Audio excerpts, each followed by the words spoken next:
Uh, Veena Ganesh, Sir, how are you?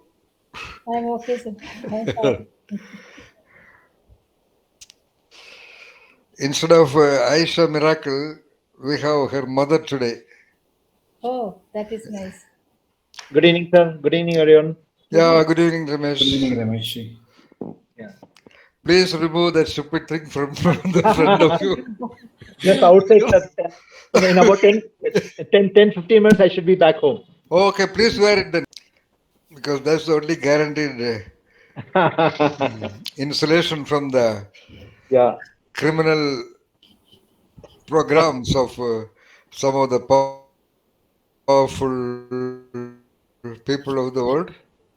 So power is, there is an ancient saying that power corrupts, and more the power, more tendency to be corrupt. That is actually not a matter of corruption or anything. Unfortunately, that's the nature of power itself. Power is power. The referent of power, you understand, the referent of power. The power of a, modern passenger aircraft, the power of a jet fighter, the power of a Mercedes Benz, the power of Ferrari. So power means it is to be used, To be good, it doesn't require much power. To walk on the road, you don't need any power. To walk fast, you need little more power. To run, you need again little more. And to run in a racetrack, you need much more power. So it is unfortunately a tendency of power to be powerful. So in which way power can be utilized in a human design setting process?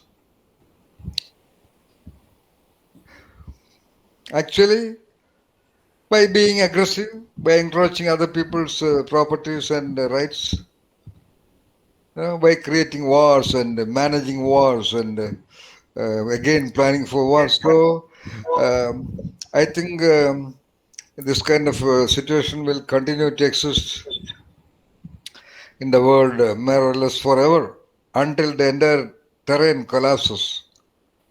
But in the philosophy of martial arts, it is just the other way around. When you become more and more powerful, you become more and more gentle.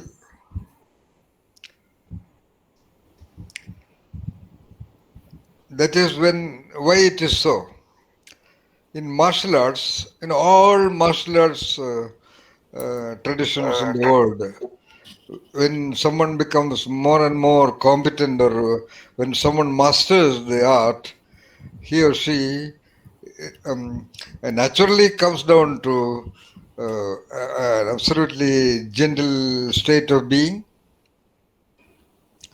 And the very trainer, the very philosophy of martial arts would insist from the very beginning that it is with the purpose of being more and more gentle. Why so in martial arts and why so in the normal life context of society? Power always exerts in an aggressive way. Why that difference?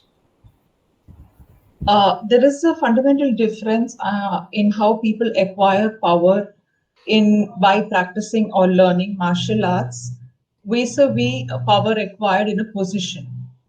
So if you're trained in martial arts, you as a person acquire personal power, a power that does not go away and with practice increases. So hence, you don't need to perpetuate that power by inflicting it or using it to the disadvantage of others.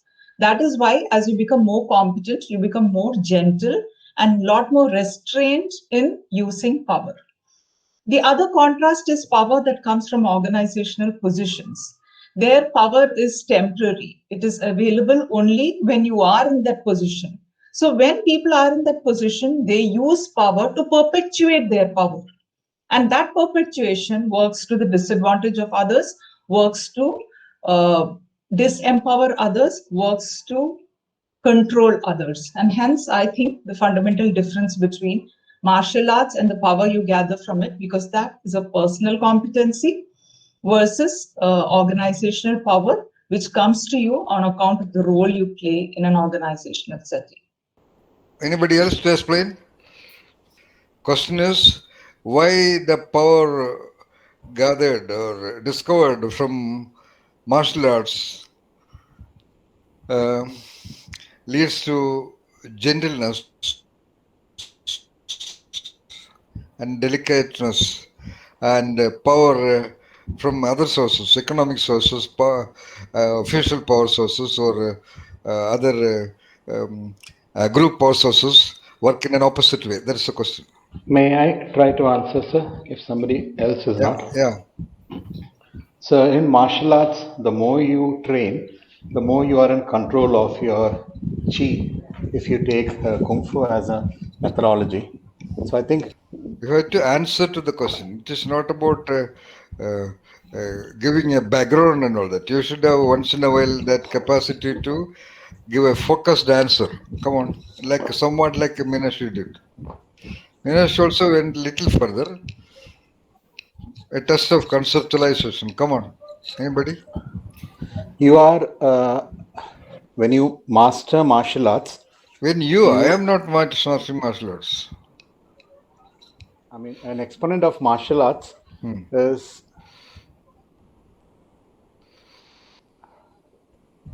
sparring with oneself. So he or she is closer to that source of power. That is acknowledged, that is respected. That sentence was not required to answer to the question. Go to the other one. So they are more closer to the source. And in the other case? You are fighting to get there.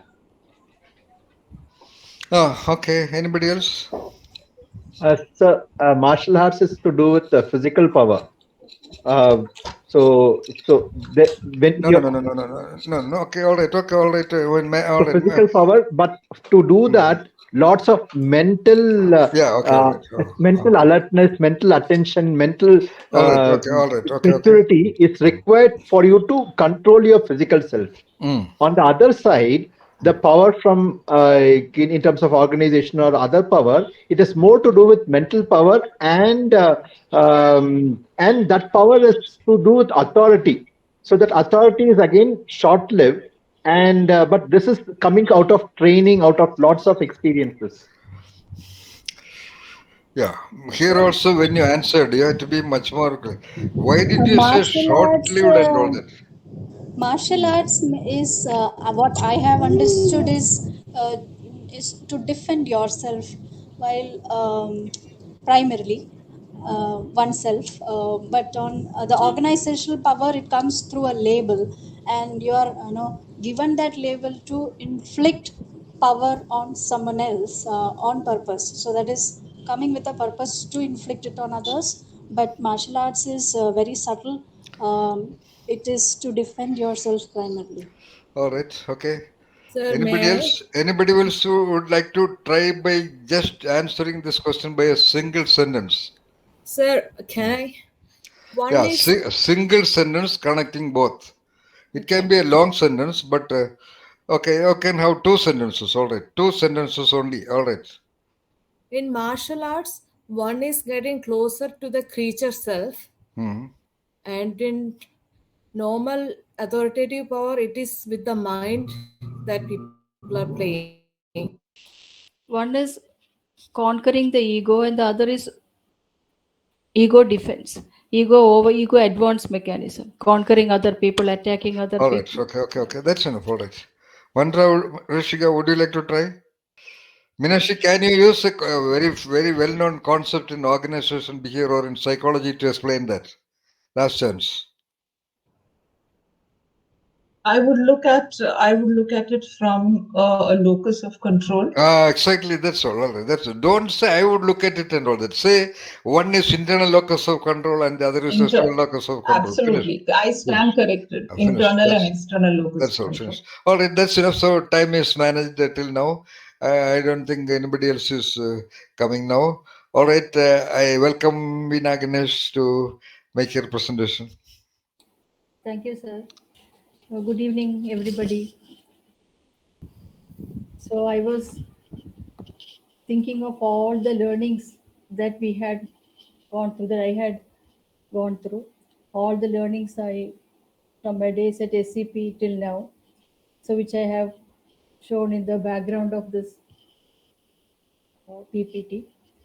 So after going through all the concepts, all the ideas, and reflecting on them again and again, I understood, I thought, what was the purpose of doing all these things? What has happened to us after all this, happened to me after all these ideas and learnings and all those things? Then I understood that I have come to a situation which is beyond a learning session. It is about the Swabhava Nirmoksha. This is the logo of Sir, or SCP logo, in his Genius Choice also. Sir has mentioned this in his session. The Swa means Swa means the original self, and the Bhava is the expressions of the self. So by all this training and all these learnings, we are releasing or expressing our natural potentials, natural bhavas to be manifested. So I have named my first session as Swabhava Nirmoksha.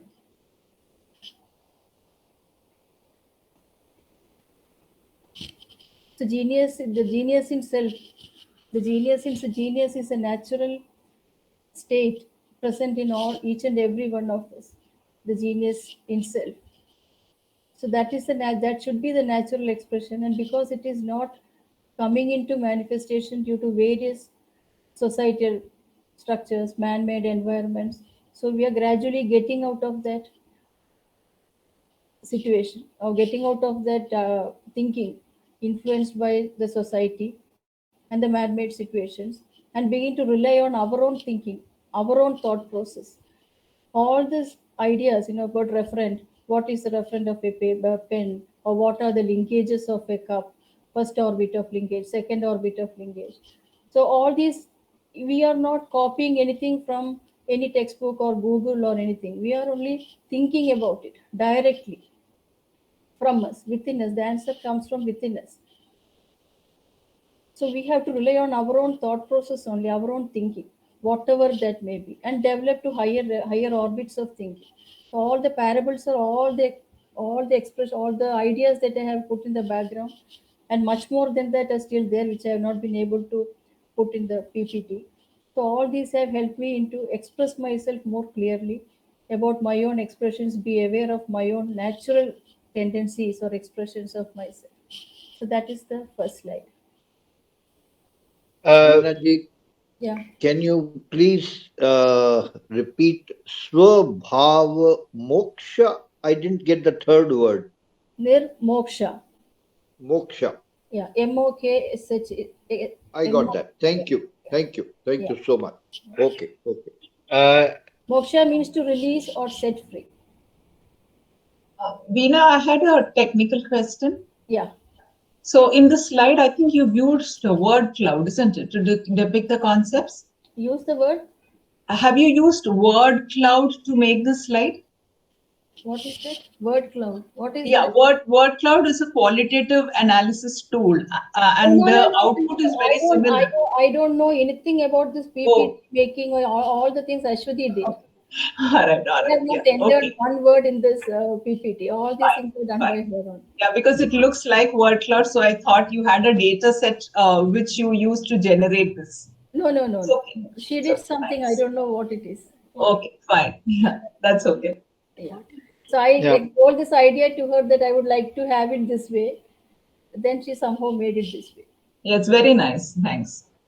Veena-ji, in that, that's so. So can you please explain that, because that's a bit new to me? Yeah. I am coming to that in the last. Is that okay. The parable, Zen parable? Okay. That has had a lot of influence to me, and I was so much attached to that Zen parable. Okay, I'm Vinay. talking about that towards the end of the last slide. Okay. Yeah. So I have started my PPT with the currently the profession I am doing now currently based on Sir's learnings. So I am not a psychologist. I have not done psychology during my learning days at college. I was a student of chemistry. Then after meeting with Sir and doing and undergoing his training, I started doing Sir's methodology named creativity therapy, which I do it now currently. So therapy is any treatment intended to relieve or heal a disorder. So creativity therapy, I would like to explain with the example with one or two case studies or one or two examples, the methodologies and the principles of that creativity therapy. So creativity therapy, the methodology is inducing creative perceptions in the person who is coming to us for consultation, in the client.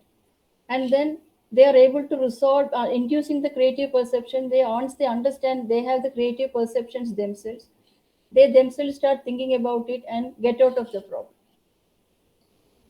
In conventional ways where the therapist says you do the advise them or you do this, that, or some ideas they do to get out of the problem, I don't suggest any methodology to get out of the problem. Only the thinking. Because everything is a problem with the thought process only.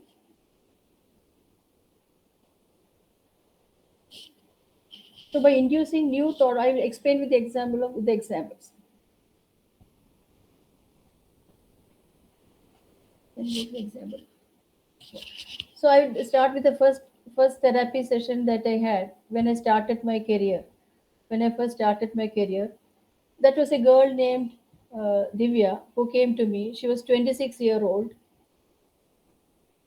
She had studied only up to class 6 and she was already 27 years old when she came to me. So she was diagnosed as having learning disability.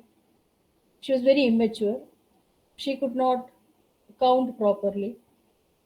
She could not read. She could read the basic alphabets like rat, cat, or three-letter words she could read. So her father came to me with the purpose that they wanted to get her married. And she is a little bit immature. So what can I do to help her? So that was the most challenging first session, first consultation I had for my therapy experience. So I also did not know what to tell her because she could not read anything, she could not understand much. Her father was a very influential person, very well-to-do person. Her mother was a teacher in +2, teaching mathematics for 12th standard students. Her brother is an engineering student. So all of them go to work every day. So they lock her up inside the house and go away. She does the cooking. She manages everything. Even when she has to make breakfast for everybody, what she does is she will make 2 dosha for her brother and put it in one plate. Then 2, 3 doshas for her mother, put it in another plate because she cannot count. She cannot make total 10. So I asked her what I should do. How do I begin with? So here you need the first unconventional method that Sir has started to a child, to a girl who cannot even read. So it is very difficult situation. So Sir said, you just go and make her read the sound of the forest, make her do the exercise again and again. Instead of giving this exercise to this girl, I was not very confident about doing that. But once Sir said it is his training, he said, you do it. So I her read the forest. For 10 to 15 days, she must have come continuously to my house. So initially started picking up, she was very slow. I made her read each and every word with patience.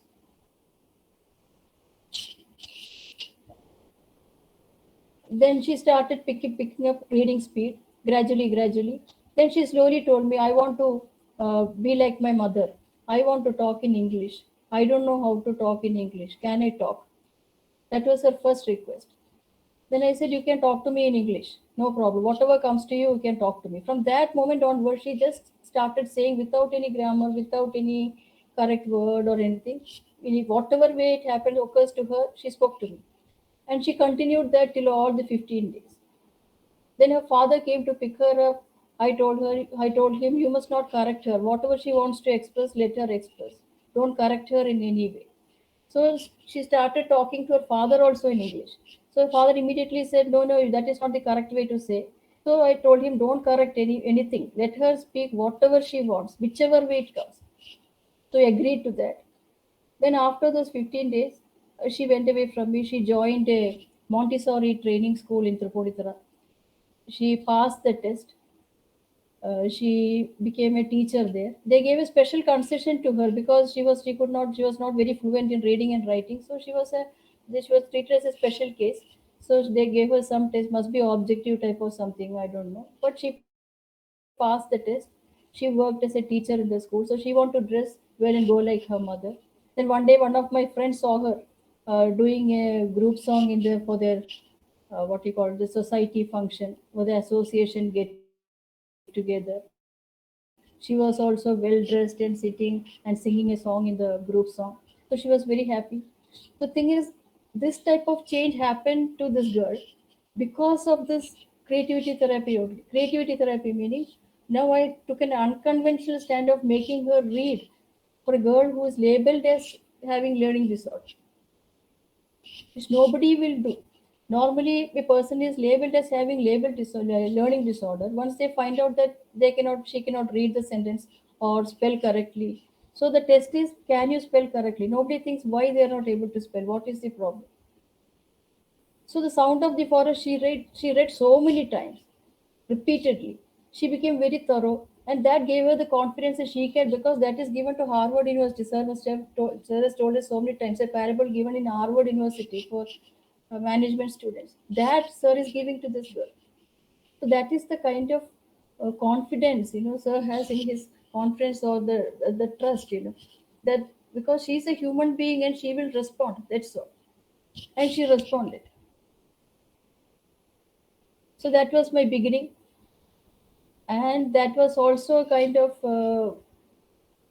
with respect to me, it was like that master thief, so just let me into that guarded palace of psychotherapy patient, and just he was somewhere in Bangalore or some Coimbatore or somewhere. So I had to manage, and I escaped like that cat. So that was the beginning of my journey. Similarly, there was another boy who came with the same learning disability. So I did not use the Sound of the Forest for him. For him, it was a different thing. What the boy was, he was in class 9. So the teacher told he cannot spell anything properly, so he will not be promoted to class 10. So he has to continue in class 9, he will fail.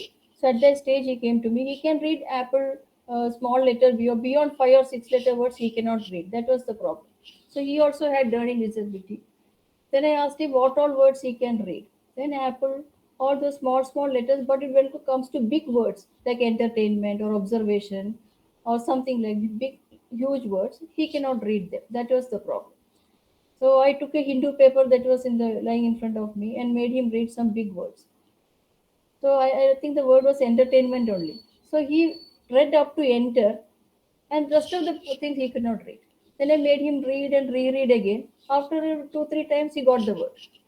They understood that he is not reading, does not have the patience to read the whole word. He is reading only up to the small word and then thinks he cannot read further and imagines some other word and writes there. So these sort of, you need tremendous patience to look into these things of finding out the referent or of what is called learning disability with respect to that particular individual. So it cannot be applied on for everybody. The same solution cannot be given. Like sir says about the referent of the cup, you take one cup, which cup? With respect to that you take. Similarly, with respect to each person, learning disability is that cupness, let us say. But when it comes to the referent of each and every individual, it has different meanings, it has different interpretations, it has different backgrounds.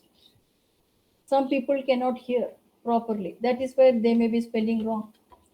So there are so many issues. So you have to find out where the problem lies. First of all, with respect, I have to identify where the problem is. That is the first thing I have to do. Then how to communicate that to the other person. That is the most difficult part. Because having understood myself, I cannot say the same thing to everybody. I cannot say the result like that. You are dyslexic or you have this problem. I should understand their mindset, how they can take it, in which way I should talk so that they get the point. That is really difficult.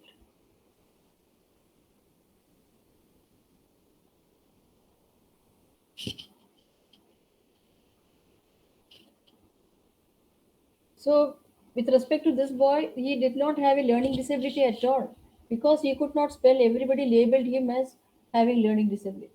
Teachers and so they went to a psychiatrist. He also tested his spelling power. He could not spell, so he was labeled like that. So he said. So I questioned the very diagnosis itself. Is it really that, or what is the referent of that learning disability? Yeah. So there are so many ideas, so many things I want to share with you with respect to therapy. One is that unbiased observation. We should not be biased by what others tell you. You must have your own way of looking at things. That is the very first thing that you have to remember. I have also started, I observed many of I have never gone to a conventional psychologist, so I don't know what they're telling, how they're interacting with the client.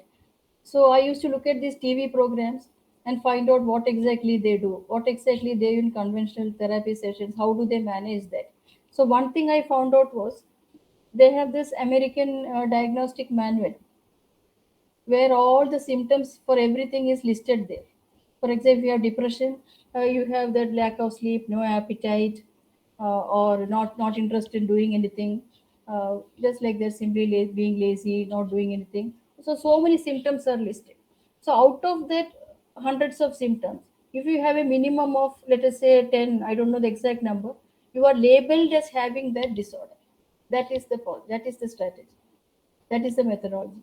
So once you are labeled as having depression, then what do I do?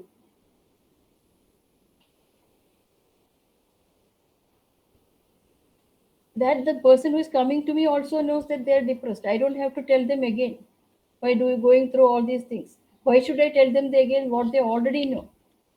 So why Ashwati is becoming depressed and why Nitya is getting depressed is for two different reasons. They may show the same symptoms like no sleep, no interest in food, not eating food properly, and all those things. But the cause is very different.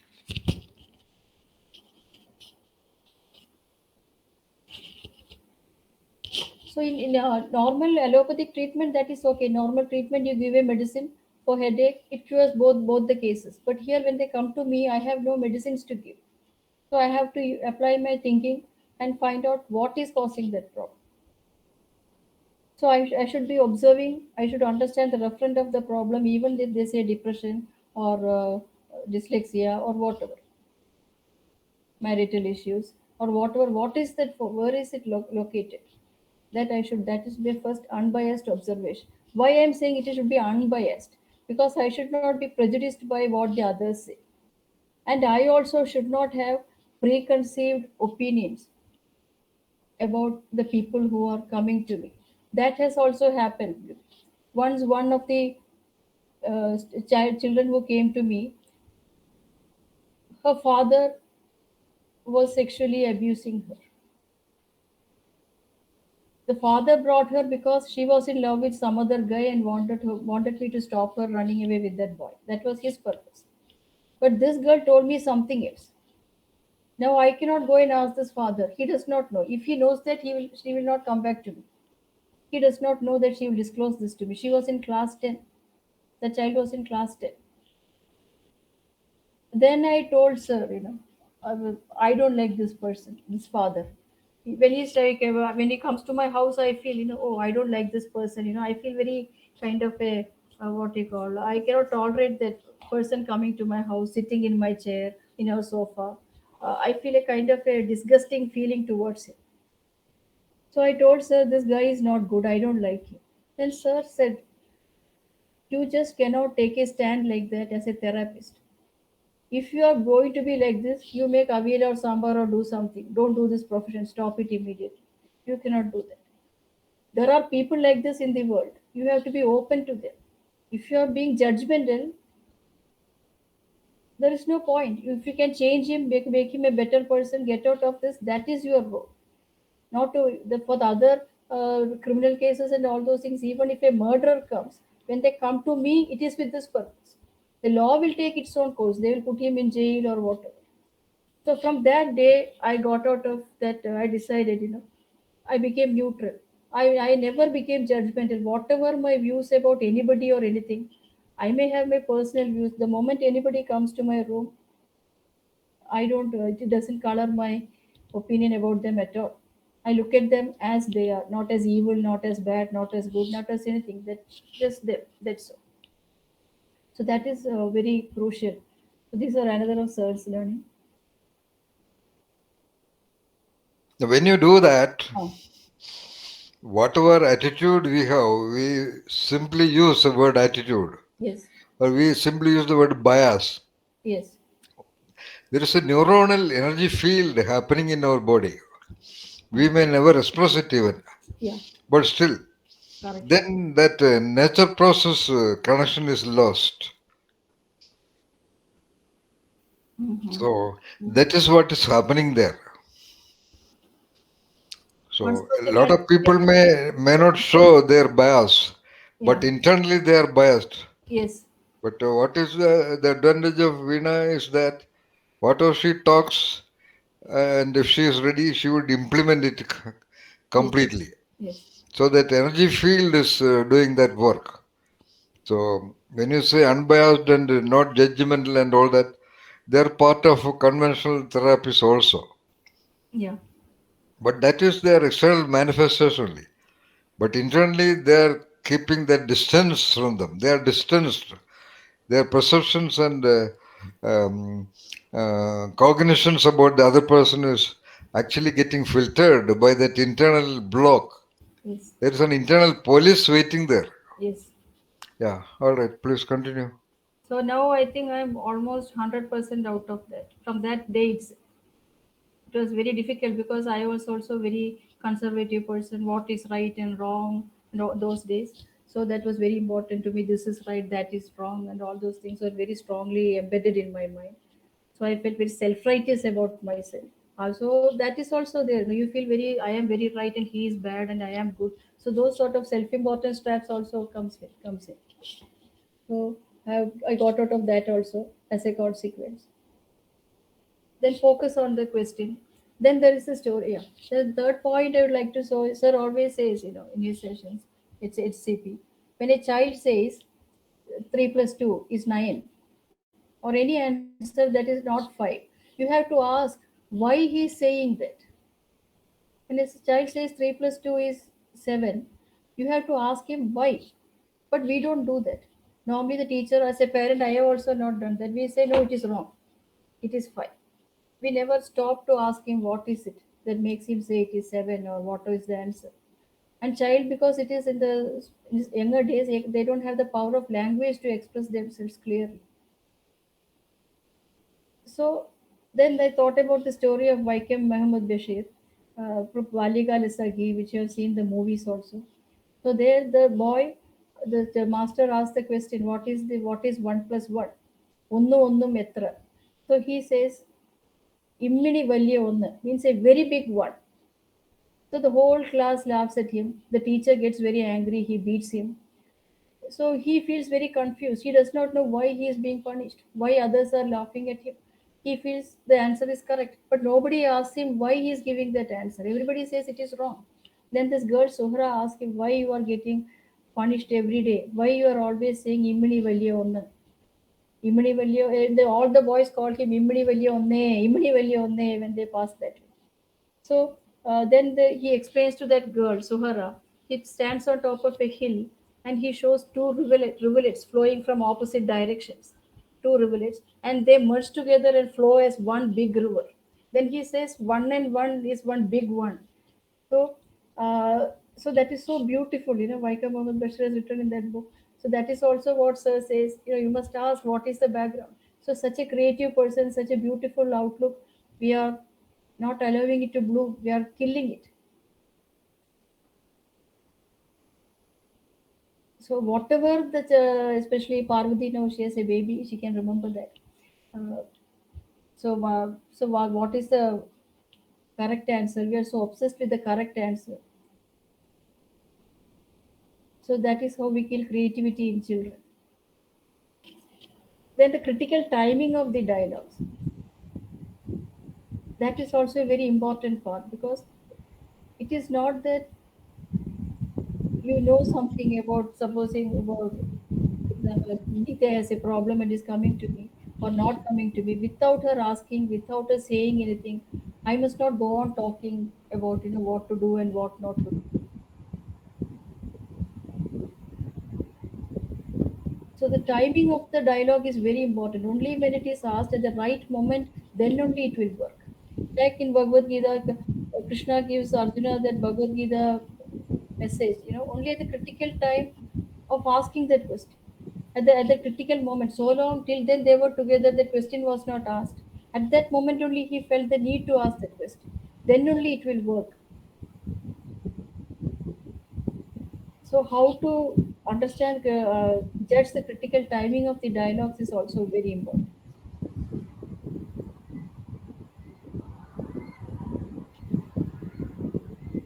Then focusing on the strength of the client.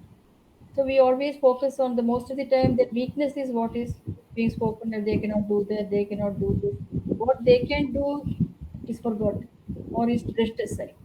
So we can begin only from their strength only, not from their weakness. So whatever the strength they have, that should be first understood, and building upon that will work. That is another point. Yeah, I will take my own example for that. I will take my own example. So when I first met Sir, my sir was doing a course called Advertising and Creative Communication. So I met Sir, and he's saying that the course is about writing captions for the advertising industry, for designing visualization and all those things. So I also wanted to be a copywriter. I wanted to write. So my question was, I had not till then written anything in writing other than exams. Not a poem, not a story, not an essay, nothing. Not two lines about anything. So my point was, if I had that natural inclination in me, I would have written something at least. Something, two lines at least I would have written. Why I am not writing is because, so my point was, if I had that innate ability, I would have written something. Then Sir asked me that critical question, have you tried writing anything before? That was his question. I said, no, I have not tried. I have not tried because it was not there in me. That is my logic. Sir asked, if you have not tried anything, how do you know that you cannot do it?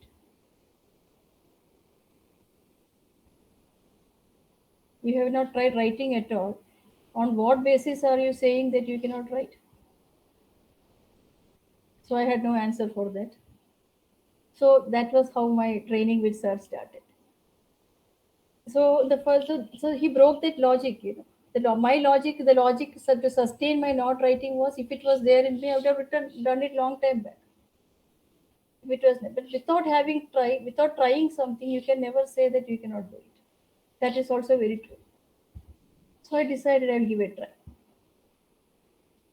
So that was the beginning. So the logic that sustains that harmful, similarly with injurious mindsets also, with negative mindsets also, they have a reason for sustaining that negative mindset.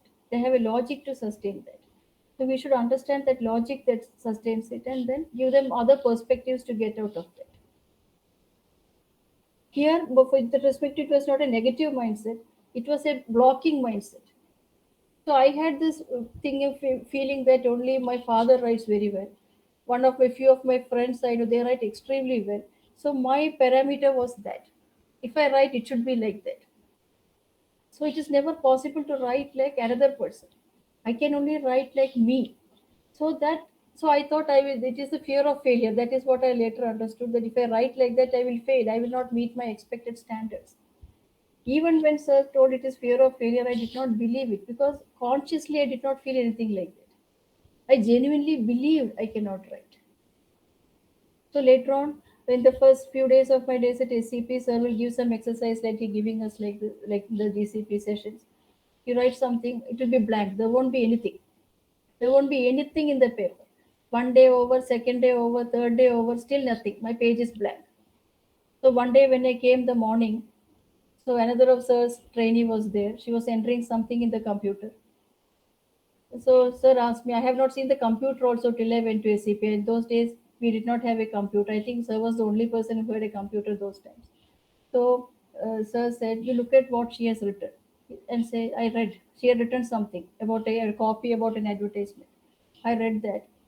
Then she has, is it nice? I said, it is very beautiful. She has a very good language and she writes very beautifully. I said, it's very beautiful. Sir said, it is not at all beautiful. It is nonsense. Sir told. So I did not say anything. But there is a difference between you and that girl. That is what he told me. What is that difference? I said, I don't know. Sir is saying she responded.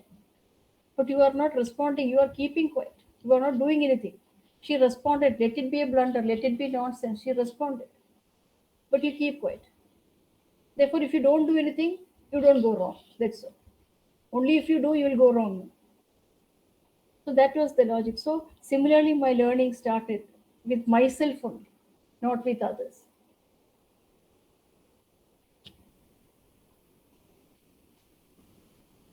Then understanding the background of a question or a statement, that is also very important. When a person makes a statement, there's a background to that. Why this statement is, I remember this statement so clearly, again, is because of my initial days at SCP. There was a discussion going on with all of us. And there was a statement by Chinmayananda, somebody was reading out. So the statement was, it is only natural. That was the statement. About something is not okay. Somebody was saying, what was that say? It is about falling in love with somebody or something. Some action was not correct actually. So Chinmayananda is saying that is only natural. Okay. So sir is asking what is the background of that statement. There is nothing natural. It is only natural to feel like that or to think like that. So I could not explain. There was a discussion like what we have in the session now. Then at last sir said, Chinmayananda could have said, it is only natural means he is also like that. Or you feel attracted to other women or something like that. Or something like some sort of a statement about something like that. So he is saying it is only natural. So that means he could have said, I am also like that. Instead, he's saying it is only natural to feel like that or think like that. So there's a background to that statement. So every statement has a background. So you should be able to judge the background of a statement. So that is how that sentence has remained in my heart from that day. All the sentences have remained with me from those days. Then there's the energy field that sir spoke right now, which I am not very sure what to say. Because sir says it is your energy field. Always he says, but I could not understand what the energy field is because I don't understand what it is. It is nothing tangible or something physical. So always there is to get really angry with me. It is you don't accept that is your energy field. Then what energy field I don't know. So now I get little more clarity, like what he said in that example, because our neuronal process changes. Now I can associate with how the energy level changes. Like when you are angry, you have an energy level. When people in the house are all angry and sitting in a moody, very depressed state, you feel like getting out of that situation. So I thought about energy levels. Now I can correlate better to that word, energy field. Can I change the? Is there anything anybody would like to ask? Sir? Go ahead, not now. No, we are enjoying your flow, Veena. Oh, okay. Yeah, Thank Yeah, you. not now. Go crystal ahead. Yeah. clarity. Please go on. Okay. Yeah.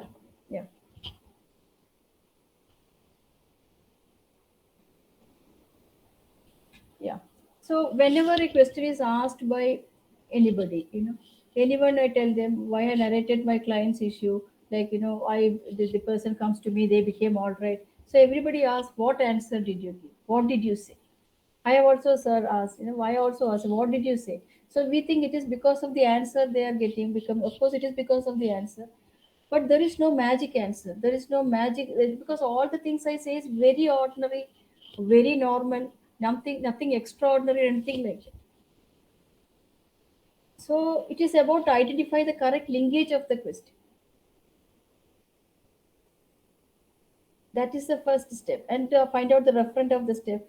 Then, like I told you, understanding the perspective that creates this mindset and change that. So I will tell you another example. There was this couple who came to me to seek help. They were not getting along well at all. So they were living separately for the last 7 years. They have gone to many therapists, almost all the therapists in Cochin they have gone. So they were on the verge of separation. They could not stand each other. They could not stand each other. Absolutely, they could not tolerate one another. To that level, they hated one another. Then I said, "Why are you coming? Why don't you divorce and separate?" But they said a father wanted to give a last try before they decide to separate. So one of the allegations this wife had, she had so many allegations. One I have cited in this example is with respect to the children. They have two children. One is now the child is in 11th standard, and the elder one is in. So this boy wanted to redo their room. Okay. So the wife's demand was, you must comply by what the boy says. You must give in to his wishes. You must go by what he says. So the husband is saying, why should we give in to everything he says? He is a boy. But she has a different view. She says whatever the children ask, they should be given. So she would live in the new. Yeah, if also she would live in the new house, is all his requirements are met. That was her condition. So after a few days, the husband changed his plans and dropped the idea of building the house altogether. So that was the dialogue. So when you look at this, what do you think? We get the feeling that the husband did not comply to anything and he stopped, gave up the idea of building the house altogether. So she separated. We get that feeling, no? Because he did not comply, he is not ready to comply. We get that feeling. So at that point of time, the rule one, we must never assume that the husband is not okay. He is not complying to any of these things. He is a very adamant guy. He will not do it. No. What happened was, then I asked, what are the son's needs? Then the lady says she wants all the comforts in his room. Then I asked, what comfort? Then AC, separate bathroom, computer, or anything. So I asked, he's only 10th standard at that time. So is it wrong on a father's part to say no to all the requirements of a 10-year-old son? Actually, there is nothing wrong with that. She didn't say anything. So did he agree or disagree? I asked her. She said he agreed to everything. Then if he agreed to everything, then why you are not moving? That was the first allegation she made. Now she is saying something else. She said the son will move into the house only if his therapist says he will move in. See, now she's saying something totally different. The other episode is gone. Because I chose to ask all these things, this thing came into light. So if the permission of the child's therapist is required, first that should be, you should get the therapist's permission first. Then only you should build the house. Once you build the house and therapist says no, how will he come? And this therapist is decided by the mother. The children are not staying with the father. So the therapist tells him something. He pleases the mother and the boy. Whatever they say, they agree. He takes his fee. So this man is being very reasonable. So how will a therapist of the mother's choice be agreeable to the father when they are separated? When they are at loggerheads? How will he accept that therapist decision? Whether his son should stay with him or not, another therapist will decide. How can anybody take it? So all these things come because we must never assume, that the husband is bad because the lady says so. We must have the ability to probe deeper and deeper into the details of their statement. So these are all few examples of my creativity therapy sessions I had with a few patients. I thought I would share with you so that you get some idea about creativity therapy. Because whatever I talk about is connected to all Sir's idea only, whether it is therapy or not therapy. All the ideas are basically rooted in all these things. So I had written in my statement of purpose that I have to overcome. I'm really scared of dying. Okay, so I'm very afraid of death. I don't like dying. I know it is not possible, but I don't like it anyway. So I want to get out of this fear of death. That was one of my points in my SOP. So Why I wrote that in my SOP, that was about to die without face, death without fear. Because innately, intuitively, I felt Sir will have the answer. Otherwise, I will not write that in my SOP. All the higher order thinking, higher order ideas that we discuss will definitely give a clue. So, fear of death started when I was very young, when I saw my grandmother and my uncle die. My uncle died in his early 30s. He was also a psychologist. So, he was a classmate of Dr. K.M. Matthew, psychologist. He studied in NIMHANS and he died due to congenital heart problems. So I don't remember that very clearly, but I can remember as a child the trauma in my house. Then later on, my grandmother died when I was in when I was 10, my fifth standard. So at that time, I felt, will I ever die? Where do these people go? What happens to them? Where is she? So no, I did not ask anything to anybody, but the fear was that sadness and that missing that person. When will I die? At 70 or 80? Or will that person die? Or will this person die? I thought of all the persons and you thought they will never die. I came to that conclusion at that point of it is not possible. They will not die. Something like that I thought. Then it was an unconscious and very conscious also. And then my father died. That was the most shocking and the painful experience as far as I am concerned. So I took a lot of time to get out of it. When I was with Sir, that was haunting me like anything. So it is a natural process. I have to face it. It's all true theoretically and all those things. But I don't like that the person disappearing into nothingness and not able to communicate with them, talk to them, not being with us anymore. It's something I feel very sad. It's like everybody must be sad also. But it was why I wrote in my SOP because it was a very strong point for me, very strong case for me. So fear of the death. After all this, I started analyzing. I read the Tibetan book of living and dying. Uh, then fear of death is the fear of the unknown, because death is unknown. Death is ambiguous. Death is strange. So fear of ambiguity, the first block, the fear of strange situations, ambiguous situations. I can accept when it comes to a child going to school. She is not able to accept the new situation. She is crying. All those things we can accept because the child is still with us. But this fear of the unknown is devastating. There is no answer. What do I do? I know it is a fear of we have no control over it. All the other things in life we can control. If there is no sugar, I can go and buy. If there is no food, I can get it from a hotel. Or even if I starve for one day, nothing will happen. But here there is lot of ambiguity. There is no understanding about death. There is no learning or understanding or awareness about death at all for me.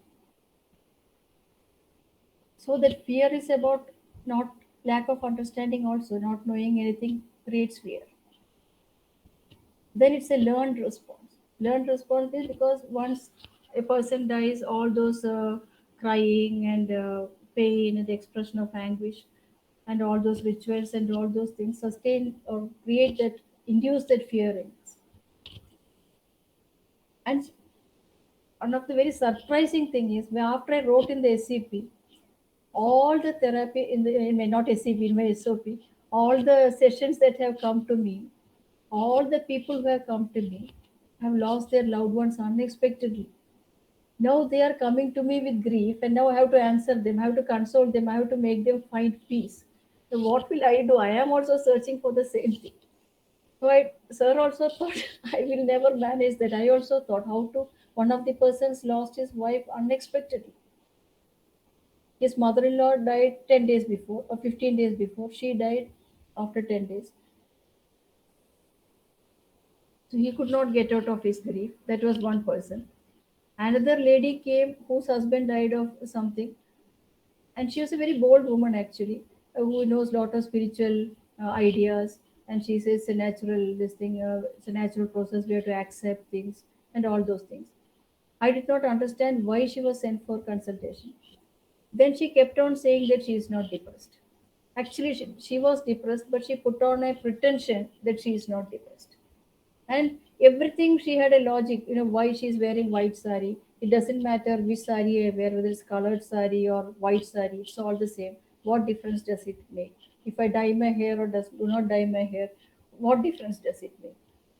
So it all very correct sentences she is making. So I did not interfere. I just let her go on like that. Then she's not feeling interested in go to office and things like that. So for her also, I found a way out. I identified the correct problem with her. So she is also in regular touch with me. She is also at peace. Then there's another guy who's currently now in. He gets very bad dreams because his brother died. He committed suicide 3 months back, and after that, his father also died in the span of 2-3 months. So he's getting very bad dreams, and from the second session itself, the dream stopped. So I am also wonderstruck how it is possible. I myself as going through this trauma of getting the answer to this, I feel very what do you call funny, or what is the correct word? I don't know, because I don't know how I should talk to them. I can relate to them what is happening. The answers I am giving is probably answers to myself also. So that is, sir has to do the last part of that training to be whether I'm right or wrong or where exactly I am going. Sir has to say. What is that you are right now asking me? Yeah. What is the question?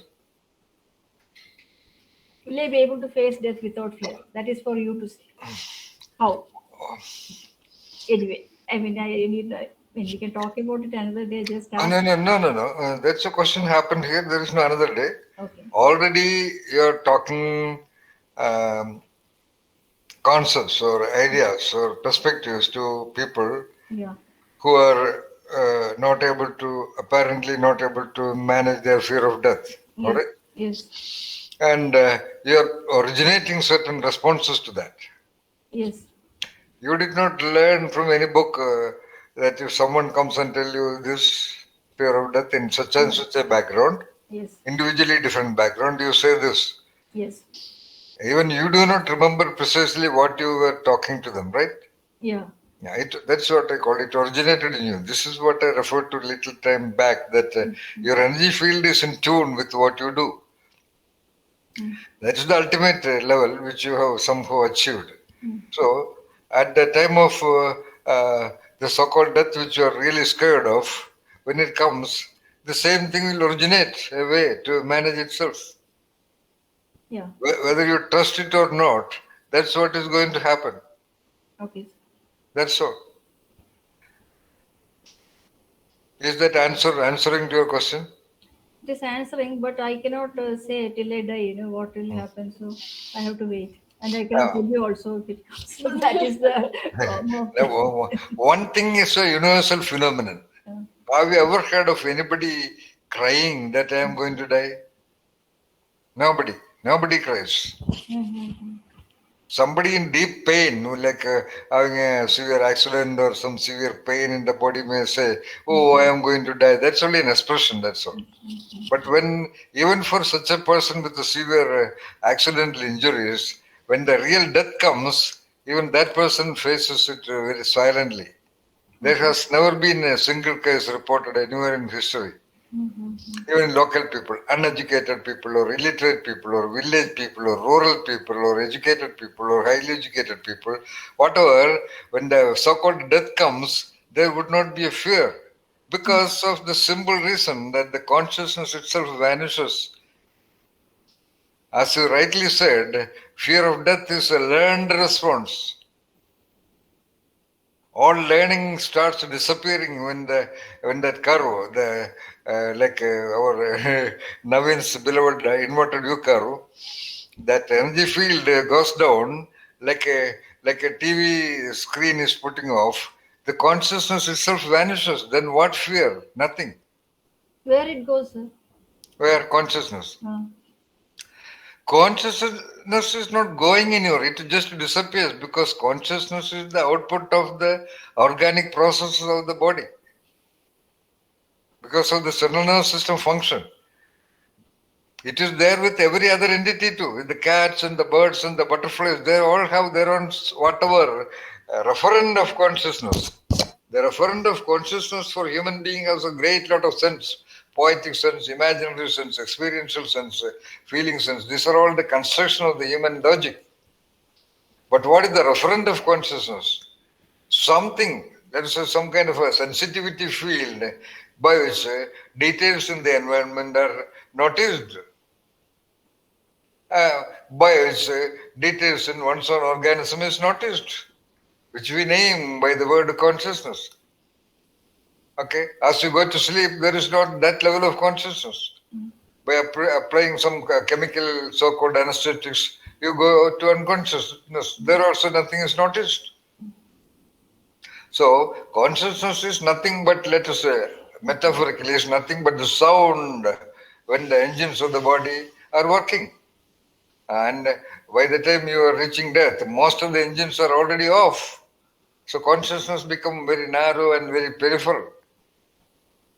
And when it becomes peripheral, it will go, it's the basic attention process or the sensitivity process of the consciousness becomes sensitive to that process of the creature only. That is the core principle of creature perspective. The creature, when you say you are depressed, the creature is not. When you say I am agitated, when you say I have fear, the creature does not have fear. Okay? That implies what? The creature is not concerned about appearance or disappearance or death. So when the consciousness becomes the consciousness of the creature, there is no fears of any kind at all. So whatever fear you may maintain till that point of alertness of body's soundness, you will have this fear because it is conditioned, as you said, some experience of the past or otherwise. Everybody has that fear of death.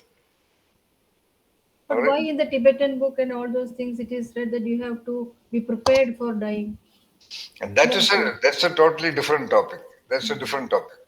So by negotiating, you can understand, by having this understanding, that the primary understanding is that all the fears are maintained by thoughts. Yeah. And those thoughts are of a conscious product. Yes.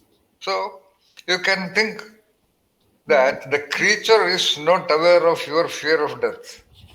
That's all. So focus on the creature. That's all. Right, sir. Like as I told you, till the tip of your sound, every human being is nothing but 100% a nature process. But that sound generated language, that language created meaning, which are all stacked and trained so rigorously from early childhood onwards, all this thought process, so-called I think, therefore I am. All these thoughts are highly impressed in the mind, so-called wherever. Because that is the capacity of the human being.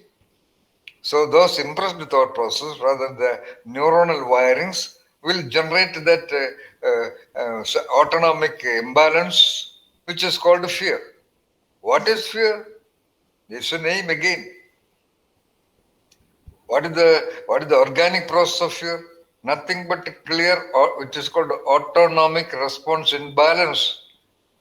The equal rate of energies or equal rate of impulses from the sympathetic system and the parasympathetic system in normal situations gets upset by certain so-called thought that which is impressed with setting and sense data of some kind, which we call fearful kind.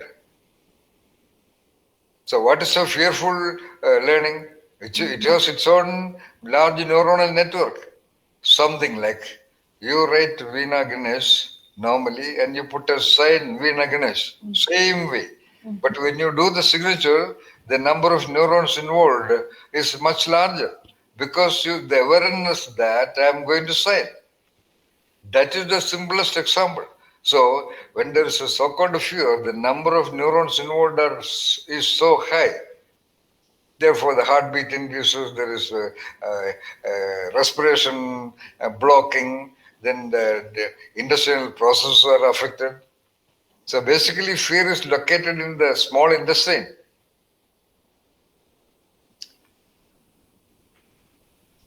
Intestinal processes are affected. So when the intestinal processes are affected, intestines being the central engine of the existence of organism, it creates some kind of a dissonance, that original cry of the child. Even a little baby without awareness of any death or anything, even that little baby makes a kind of a alarm sound when it is hungry. So that's a programmed response of the intestinal condition. So when the similar intestinal conditions are generated by so-called thought process, thoughts which carry such threatening situations.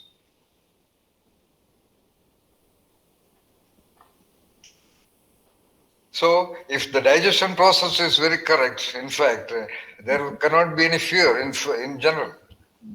If the stomach is with the minimum food or optimum food, there would not be any fear.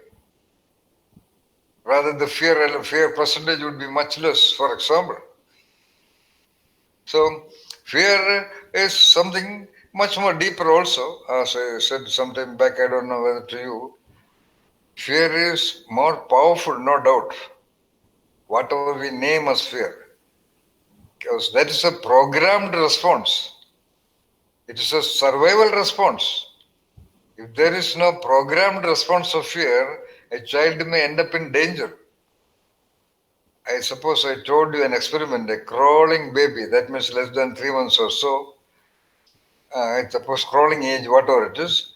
So it is kept on a table, a large table, with a tabletop with a transparent glass. Half of the glass is covered with some opaque material. So the child will crawl through that opaque part, and when it comes to the transparent part, the crawling baby would stop. So whatever the signals of death will induce a natural response, like a reflex response. Reflexes. You bring your something into towards the eye, automatically it closes. That's called reflex response.